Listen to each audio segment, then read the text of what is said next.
student. Today I will talk about very important chapter of supplementary reader. My greatest Olympic prize. इस कहानी की setting रखी गई है 1936 समर इन बर्लिन और इस कहानी को लिखा है जेसी ओवेंस ने और ये कहानी रियल लाइफ इंसिडेंट पर बेस है और उन्होंने इसमें अपने खुद के एक्सपीरियंस को रीडर्स के साथ शेयर किया है।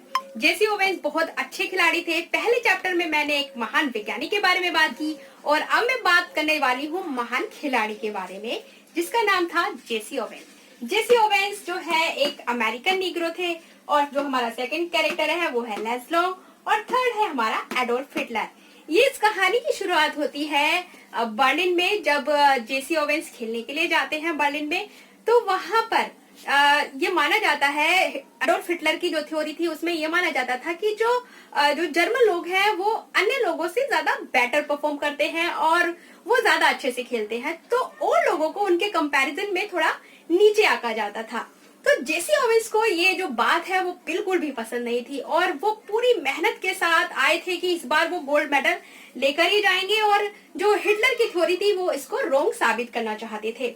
इसके लिए उन्होंने काफी पसीना बहाया था, 6 महीने तक काफी प्रशिक्षण लिया था और काफी मेहनत की थी और इससे पहले भी वो जो है विश्व कीर्तिमान स्थापित कर चुके थे। लोगों को उनसे बहुत आशाएं थी कि वो इस बार भी गोल्ड मेडल जरूर जीत कर आएंगे, लेकिन इसके लिए वो काफी प्रैक्टिस कर रहे थे, काफी प्रयास कर रहे थे।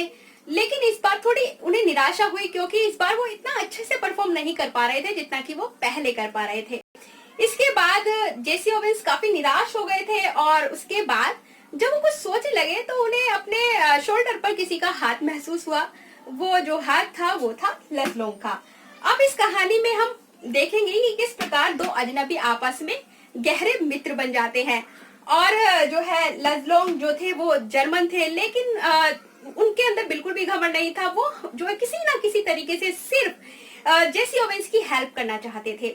उन्होंने जेसी ओवेंस से कहा कि जो है मैं जो है आप तुम्हारी हेल्प करना चाहता हूँ और जो है तुम्हें अपने ऊपर विश्वास रखना चाहिए और तुम्हें अपना जो है पेशेंस बिल्कुल भी नहीं खोना चाहिए।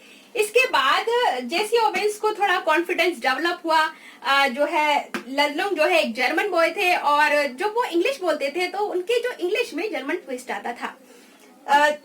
कई बार ऐसा होता है कि जब कोई एक चीज गलत होती है तो हम ये मान लेते हैं कि पूरी चीज ही गलत है। इसी तरीके से जो जेसी ओवेंस था उसने ये मान लिया था कि सभी जो जर्मनीज हैं, सभी जो जर्मन लोग हैं वो सभी एक जैसे हैं, लेकिन ऐसा बिल्कुल नहीं था।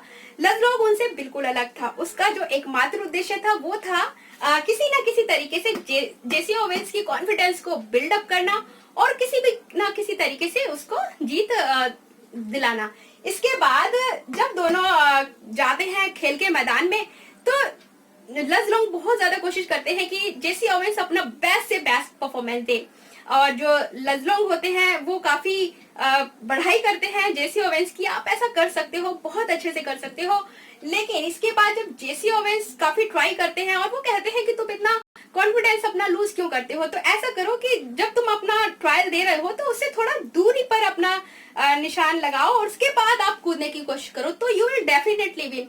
तो इसी प्रकार जेसी ओवेंस उनके सभी आग्रह को मानता है और इसी प्रकार से कोशिश करता है। लेकिन अंत में जब वो खेल के मैदान में जाते हैं तो देखते हैं कि जेसी ओवेंस जो है अपना बहुत अच्छे से परफॉर्म करते हैं और बहुत अच्छे से जीतते हैं और उसके बाद लेस्लोंग भी अपना अच्छे से परफॉर्मेंस देते हैं। वो दोनों आपस में मित्र थे लेकिन आपस में एक दूसरे के खिलाफ एक ही मैदान में खेल रहे थे।